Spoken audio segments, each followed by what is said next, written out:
Saya. Siapa yang pernah belajar di SMP, SMA umum? Pernah belajar sejarah Indonesia? Apa di situ tertulis bagaimana perjuangan ulama dan santri memerdekakan Indonesia? Yang tertulis Ki Hajar Dewantara. Siapa beliau? Beliau seorang santri. Jenderal Sudirman. Beliau seorang santri ngaji kepada Ki Hasyim Asy'ari, Jawa Timur. Di Sulawesi. Siapa yang terkenal? Sultan Hasanuddin. Siapa? Seorang ulama. Jadi ternyata cikal bakal pejuang NKRI adalah berasal dari para ulama. Dan para ulama akhirnya membawa para santri.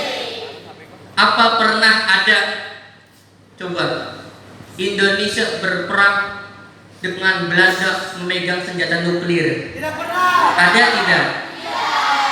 Jepang berperang dengan Indonesia dengan apa? Senjata lengkap. Indonesia punya apa? Bambu runcing. Bayangkan sekarang, kira-kira bisa nggak dengan tembakan meriam melawan bambu runcing dengan akal kita? Nggak mungkin. Kalau bukan daripada doanya para ulama. Nanti kita akan bahas itu semua. Makanya perhatikan, jangan ngantuk. Yang ngantuk rugi ya, karena nggak ada di YouTube. Nggak masuk. Oke, next. Oh, jangan dulu. Lupa. Ya. Nah, lihat gambar di samping ini. Nah, siapa? Yang mana Soekarno coba? Yang ini. Ya, ini adalah gambar ya ketika Insinyur Soekarno setelah membacakan teks proklamasi. Nanti dia akan bahas kenapa proklamasi dibacakan tanggal 17 Ramadan hari Jumat tahun 1945. Kenapa enggak hari Minggu? Kenapa enggak hari Minggu atau hari Ahad? Ada sebuah hadis. Ternyata Indonesia itu sudah pernah disebut oleh baginda agung Nabi Muhammad Sallallahu Alaihi Wasallam. Percaya tidak? Benar. Kenapa percaya? Ya, saya pernah membaca sebuah hadis begini dari Tauban. Beliau mendengar Rasulullah Sallallahu Alaihi Wasallam bersabda, "Sami'tu Rasulullah Sallallahu Alaihi Wasallam yaqul." Nabi bersabda apa? Ya. Inna Allah zawaliyal arda masyariqaha wa magharibiha. Allah itu telah melipatkan kepadaku bumi dari barat sampai ke timur. Wa ra'aitu masyariqaha wa magharibiha, dan Nabi itu melihat dari ujung barat dunia sampai ujung timur dunia. Segala sesuatunya Nabi melihat dengan matanya Rasulullah sallallahu alaihi. Itu mukjizatnya Rasulullah. Kalau kita nggak bisa, di tembok aja nggak bisa lihat di sana ada apa. Tapi Nabi sampai ujung barat ke timur Nabi melihat. Wa atini kanzaini, dan aku diberikan oleh Allah dua pusaka, al-ahmar wal abyad. Pusaka itu berwarna merah dan putih. Dan akan jayalah Islam di saat pusaka aku merah dan putih menguasai dunia. Siapa lagi kalau bukan kita, orang Indonesia. Makanya Ustadz Fadlan ya, pesan daripada Ustadz Fadlan pernah dengar bahwa Palestina tidak akan merdeka sebelum dinuar banyak rusa. Itu Indonesia nanti jaya dari timur, mudah-mudahan. Makanya pejuang nuar itu, nah, Indonesia akan jaya dimulai dari ujung timur Indonesia. Oke, lanjut. Nah, sebelum kita memasuki bagaimana perjuangan semangat jihad ulama dan santri, kita harus tahu ternyata bangsa kita itu, lihat, negara-negara yang pernah menjajah bangsa kita ada berapa?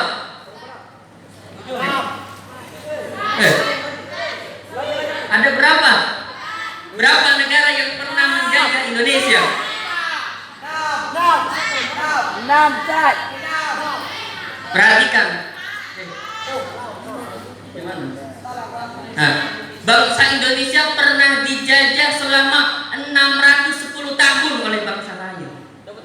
Bayangkan 610 tahun kita dijajah oleh bangsa lain itu selama 610 tahun. Berapa itu? 6 abad. Bagaimana keadaan bangsa Indonesia di saat itu? Yang pertama menjajah Indonesia siapa? Bangsa Portugis. Tahun 1512 sampai 1641 Masehi. Portugis nggak datang di Jawa, nggak datang di Sumatera, tapi pertama kali bangsa Portugis yang dijajah adalah Pulau Maluku. Siapa orang Maluku?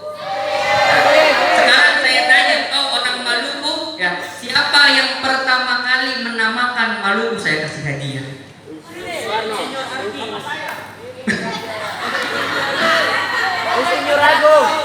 Nah, Maluku itu berasal dari mana? Maluku itu berasal dari bahasa Arab, bukan bahasa Sanskerta, apalagi bahasa Jawa nggak ada. Maluku itu berasal dari bahasa Arab. Karena dulu orang Arab itu, makanya ada sebuah buku, nanti di belakang itu ada buku sejarah terbaru dan terspektakuler yang mengupas tentang sejarah Islam dan perjuangan ulama di Indonesia. Ternyata Islam masuk ke Indonesia bukan abad 17, tetapi dari abad ke-7 Masehi. Sejak zaman para sahabat, Islam sudah masuk ke Indonesia. Itu penelitian sekarang yang sedang diteliti oleh orang-orang ahli-ahli sejarah itu sekarang, ya. Jadi bangsa Portugis pertama kali datang ke Nusantara di Pulau Maluku. Karena di Maluku itu di sana banyak rempah-rempah. Apa yang paling terkenal dari Maluku? Cengkeh, pala, ya. Di zaman dulu itu cengkeh dan pala itu lebih mahal dari emas. Emas itu nggak ada harganya, lebih mahal pala dan cengkeh. Makanya orang-orang Barat ingin datang ke Indonesia itu dengan tujuan memperkaya mereka, menguasai daerah itu supaya mereka jadi orang kaya. Tapi sekarang bayangkan cengkeh dengan emas tinggian mana? Dulu cengkeh lebih mahal dari emas. Di Pulau Maluku diterima baik oleh Raja Ternate.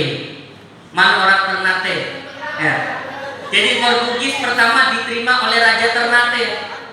Kemudian Portugis, ya, dipercaya oleh kerajaan Ternate, hidup berdampingan, mereka membuat benteng-benteng di sana. Tapi ternyata walhasil ada udang di balik batu. Pertama dia baik, lama-lama ternyata punya tujuan tertentu. Setelah itu mereka memberontak. Mereka tidak amanat. Setelah dipercaya, mereka malah ingin menguasai daerah itu. Akhirnya terjadilah peperangan di kota Maluku dengan bangsa Portugis. Mereka mempunyai semboyan 3G. Portugis itu datang ke Maluku atau Ternate dengan tujuan 3G. Pertama gold. Apa gold? Emas. Jadi mereka ingin memperkaya diri, mendapatkan kekayaan. Yang kedua, glory, kekuasaan. Kemudian gospel. Selain mereka kaya, mendapat kekuasaan, memperluas wilayah mereka, dan mereka punya misi kristenisasi. Makanya di Maluku banyak nggak orang Kristen? Karena dulu jajahannya Portugis. Nah, tapi sekarang mudah-mudahan orang-orang Maluku yang ada di sini besok mengislamkan seluruh daratan Maluku. Sampai sini paham? Jadi sekilas tentang penjajahan Portugis. Mau ditulis? Sudah selesai. Sudah. Oh, sudah lanjut. Oh, belum.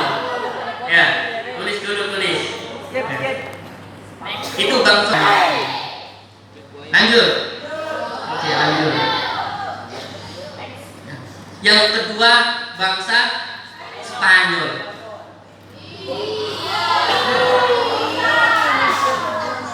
Bangsa Spanyol. Nah, itu tahun 1521 sampai 1692 Masehi. Berapa tahun? Coba hitung berapa tahun? 171 tahun Spanyol menjajah Indonesia. Lama nggak kira-kira? Waktu yang cukup lama. Spanyol merupakan negara yang pernah menjajah bangsa kita selama 170 tahun. Spanyol datang pertama kemana? Tadi Portugis ke Maluku. Sekarang Spanyol dapat sinyal. Dulu nggak ada HP, belum ada. Saya lagi di sini, saya lockdown, nggak ada dulu begitu. Spanyol dapat kabar, oh ternyata di dataran sana disebut dekat Samudra Hindia Belanda itu ada negara terkaya di dunia. Kita itu negara paling kaya. Makanya ada sebuah lagu, tongkat saja bisa jadi tanaman. Ya. Nah, begitulah, itulah kekayaan Indonesia. Nah, saya nggak hafal. Ya. Pertama Spanyol datang di Minahasa, Sulawesi Utara. Bangsa Timur lagi. Mana orang Sulawesi ada di sini? Sulawesi Utara. Di awal abad 16-17 ya. Jadi di sini terjadi mulai peperangan. Jadi pertama tadi Portugis menjajah Maluku. Sekarang Spanyol datang ke Minahasa. Mereka berkoalisi untuk mengalahkan Portugis demi menguasai Maluku. Jadi Spanyol apa namanya itu? Punya rasa dia sudah menjajah Minahasa, ingin juga kuasai Maluku dengan dia ingin mengusir Portugis di saat itu. Akhirnya terjadilah peperangan antara Spanyol dan Portugis itu ya tidak bersatu. Mereka saling ingin menguasai tanah jajahan mereka. Karena lihat ini penuh dengan kekayaan. Bayangkan seperti ini kalau seandainya kalian lihat ada apa ya? Gambarannya ya kita lihat ada makanan. Tinggal satu, kalian semua lapar, semuanya pengen kan? Pengen makan. Begitupun Indonesia. Indonesia ibarat sebuah makanan yang paling enak dan semua sedang dalam kelaparan. Akhirnya inginlah memakan itu, saling berebut, berjuang supaya mendapatkan itu. Itu penjajah-penjajah itu. Jadi Indonesia itu sangat luar biasa.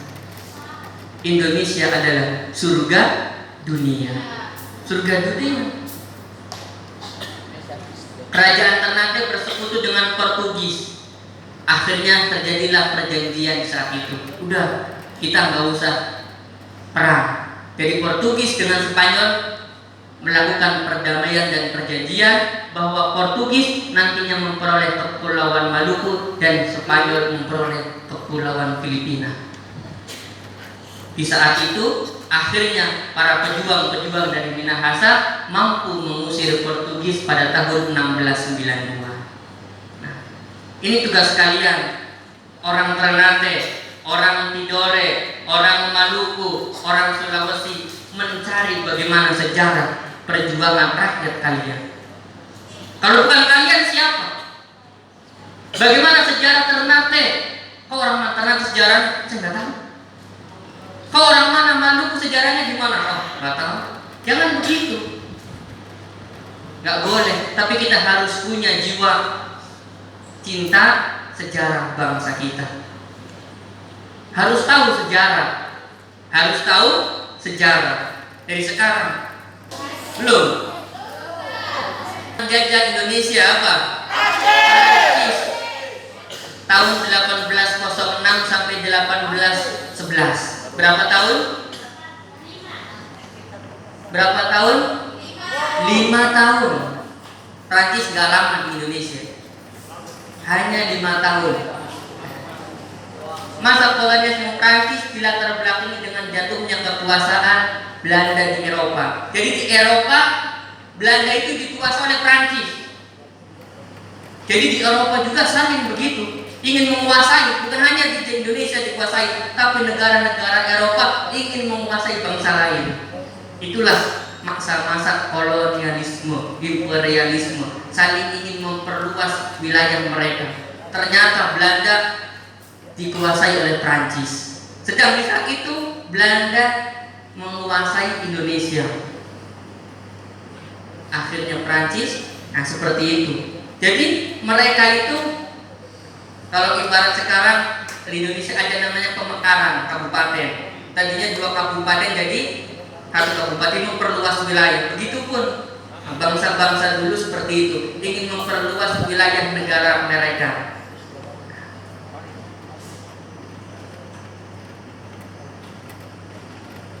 Sehingga di situ ya dikirimlah jenderal namanya Daendels menjadi gubernur jenderal Hindia Belanda yang bertempat di Batavia. Ini mulai masuk ke Jakarta.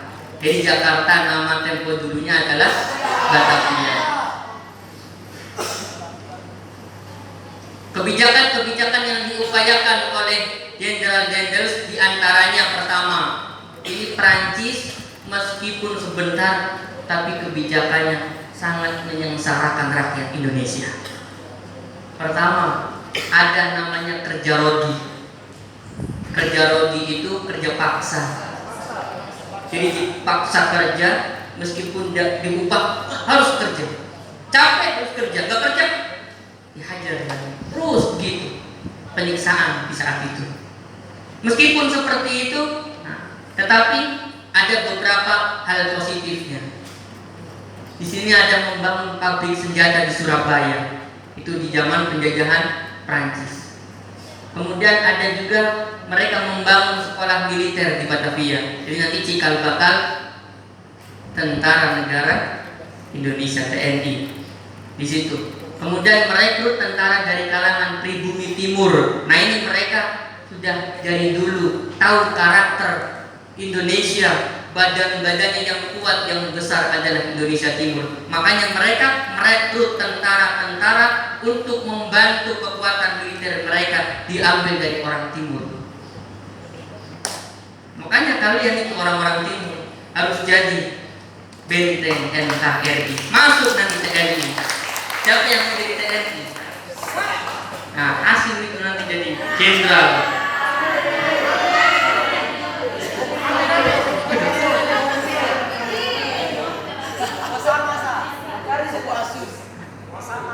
Kemudian Prancis juga membangun armada laut dan membentuk pengadilan baru dengan adopsi hukum Eropa. Nah ini yang sebagian besar masih dipakai. Jadi hukum-hukum buatan penjajah-penjajah masuk ke dalam hukum Indonesia sebagian besar masih ada. Tapi sudah ya dirundikan oleh para ulama. Jadi Indonesia itu bukan buatan orang biasa. Indonesia adalah sudah dikonsep oleh ulama sejak tahun 1700-an. Jadi ketika tahun 1700 itu para ulama-ulama di Indonesia sudah mengkonsep negara Indonesia. Makanya nanti kita lihat undang-undang dasar itu bagaimana. Pancasila itu dari siapa? Merah putih bendera itu dari siapa? Semua ternyata adalah usulan para ulama dan itu tidak ditulis di sejarah-sejarah nasional. Makanya kita harus bangga jadi seorang santri. Yang keempat, negara yang pernah menjajah Indonesia, Inggris. Tetapi kenapa Indonesia dijajah oleh Inggris? Nggak ada yang bisa bahasa Inggris. Banyak yang nggak bisa. Padahal pernah dijajah, belum lahir. Inggris menjajah Indonesia tahun berapa? 1811 sampai 1816. Berapa tahun? Oh iya. Jadi Inggris, di saat itu pemerintah Inggris di Indonesia bernama Thomas Raffles. Ya. Tetapi di saat itu Inggris lebih agak baik sedikit. Kebijakan-kebijakan mereka banyak menguntungkan rakyat Indonesia.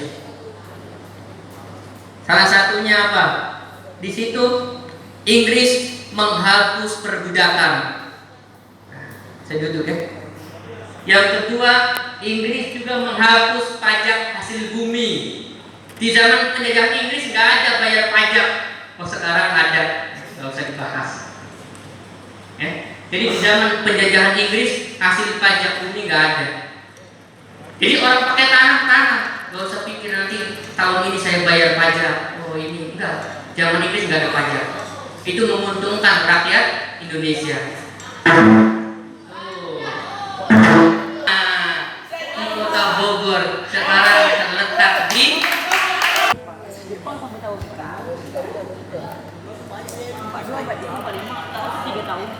Belanda menjajah Indonesia sangat lama, dan juga Belanda ya termasuk salah satu penjajah yang membuat rakyat Indonesia menderita. Di saat itu banyak terjadi kemiskinan.